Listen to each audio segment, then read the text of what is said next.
When I unbox PC cases, I always like to open the top first, flip the box and make sure to take the handles out so they won't get stuck in the protective foam when I pull the box upwards. Next, I try to hold a piece of metal and touch parts of the case. That way I ground myself so I can get zapped by electrostatic discharge. After that, I always look for the part where the feet are and make sure they point upwards. I take the first piece of the protective foam, pull down the plastic bag, flip the case again, and remove the remaining parts of the packaging. That way I make sure the case comes out in its natural state on its feet and not on its head where there are no legs and the case can get scratched or damaged. The case had a weird smell at first, like burned electronics or something, but then I remembered that it is a common thing as VOCs, also known as volatile organic compounds, from the manufacturing process evaporate into the air. It's not dangerous, but it just smells weird. In this article from How to Geek, you can find that with ventilation, the weird smell will eventually disappear. At first look, I was surprised by the finish and attention to detail. The front looks modern with a mesh grille revealing the pre-installed ARGB fans, and the engraved Antec logo gives it somewhat of a prestige look. The build quality is not the best. The front is mostly made out of plastic except for the mesh grille, which is made out of steel but feels a bit cheap. The side panel is made out of this weird combination of steel and plastic. The back feels actually okay, better than most cases at this price point. It feels a bit flimsy at some points, but the PCI brackets are made out of steel, which is nice. The top I/O panel was the part that I was worried about the most, but here Antec did pretty okay job. The buttons feel great and have this satisfying tactile feedback to them, and plugging USB devices or headsets felt okay, which is good. There is a 4mm tempered glass side panel, which feels nice, but mine looked a bit dirty at the bottom. I think this is just residue from the plastic wrap, and once I remove it, it will be okay. The case has two dust filters, a magnetic one at the top, which feels pretty great. It holds in place most of the time, and it is easy to remove. The bottom dust filter is a very simple and flimsy one, which doesn't feel great, and actually feels like it will get lost or destroyed easily. The case also has 4 plastic feet, with rubber pads attached at the bottom of them for better handling. To open the front panel, you need to use the tab at the bottom and pull the whole panel towards you.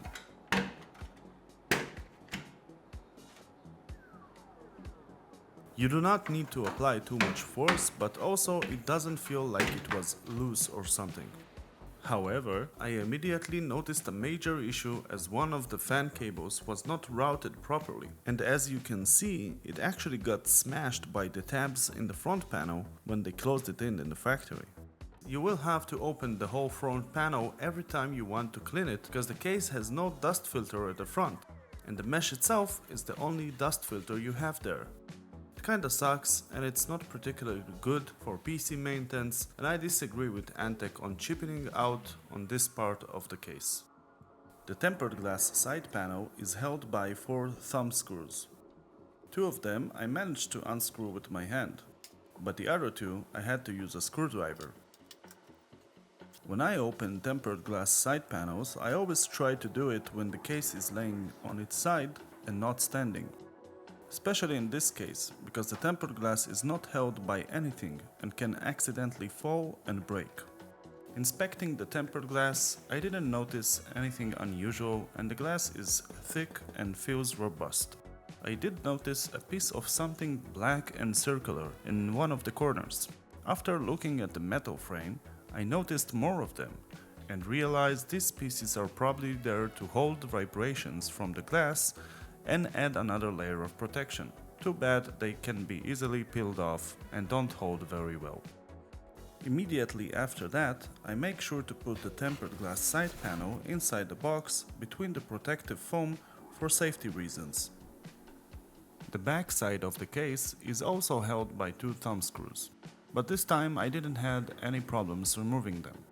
You can see that the panel is sliding to the side towards the back of the case, and it is held by these 4 tabs at the front of the case. As we said earlier, the panel is made out of steel and the coat gives it half plastic, half steel feel to it, but it is definitely steel. We'll put this panel also in the box to avoid any damage to humans or cases.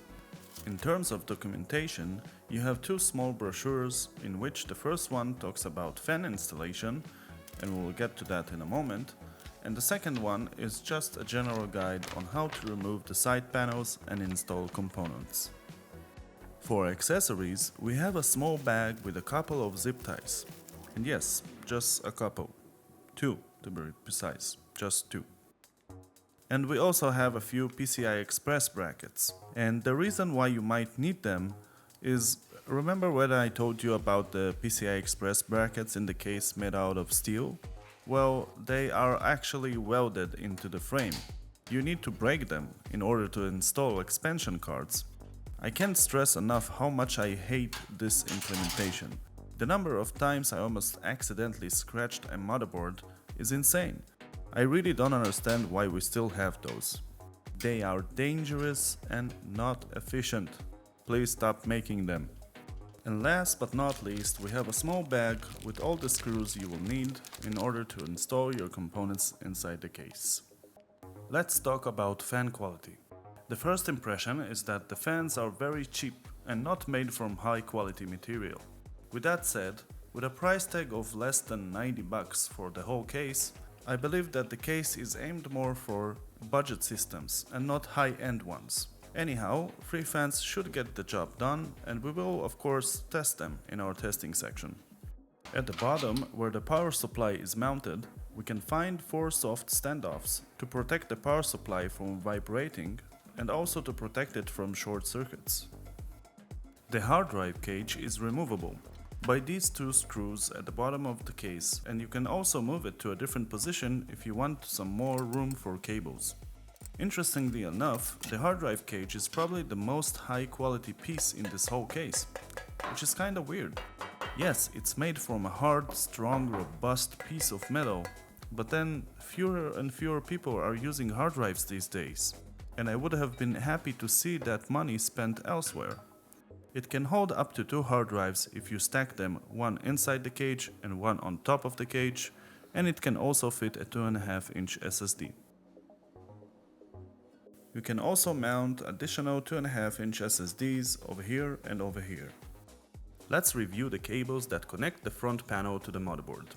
We have our HD audio cable, which controls the front headphone and microphone jacks, a USB 3.0 cable that transfers power and data to the USB 3.0 header, a USB 2.0 cable that transfers the data to the USB 2.0 headers, power switch cable that controls the power button, power LED cable that controls this LED over here that shows you if the computer is turned on, and an HDD LED cable that controls this LED over here whenever your hard drive is in motion if you connect one. If you noticed, we didn't mention the reset switch, and that's because the reset switch is connected to the fans in order to control their LEDs. It means that instead of resetting your PC every time you press the button, the LED colors of the fans will change. If you want, you can unplug this connector and connect it to your motherboard, so you can have a reset switch, but then the fans will just stay at their last configuration. If it was blue, it will stay blue, and you won't be able to change it. The fans themselves are getting power through SATA, and you also have an RGB header to connect to your motherboard if you want to sync the RGB with other components in the system. I actually had some problems with this connector when I was testing the system. More on that later, or it will be posted in a different video. Another thing you should know about the fans, they are all daisy chained together and have unique connectors.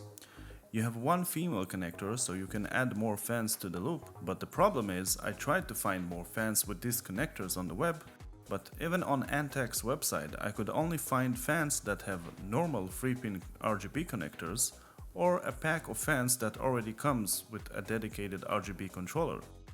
You can also mount fans at the top, but not radiators, as there isn't enough clearance for the motherboard. You can, however, mount a radiator at the front and move the pre-installed fans to the top. Just make sure to move the cables from the front panel so they won't get stuck in the blades. Also, I noticed that the front panel I/O is removable, which makes life easier for maintenance. The case supports up to full-size ATX motherboards, and while there are plenty of cutouts for cable management, there is no rubber grommets or fancy Velcro holders. Overall, the Antec AX61 Elite is aimed at more budget systems, and I have a lot of mixed feelings about it. On the one hand, the build quality is actually kinda good for the price, but then you have problems such as poor quality fans with unique connectors and PCI Express brackets that needed to be broken in order to install expansion cards. The overall looks and aesthetic design is pleasing, in my eyes at least. And to score Antec a few more points, they actually nailed some important stuff such as a robust front panel I/O and a super robust hard drive cage. But then again, you go to the front mesh panel and there isn't a dust filter? I mean guys, come on, what are you doing? And giving me 2 zip ties? This is just an insult. You might as well not include them at all. I think overall, I will give this case a 6 out of 10 for now. Will I buy this case for me or for my nephew that wants to play Fortnite? If I don't want to spend a lot of money and have a case that just looks nice? Maybe. But first, I need to build a computer in it and test it myself to give you an honest, full Tower TV approval stamp. Until then, my name is Rafael, I hope you enjoyed this video and I will see you in the next one.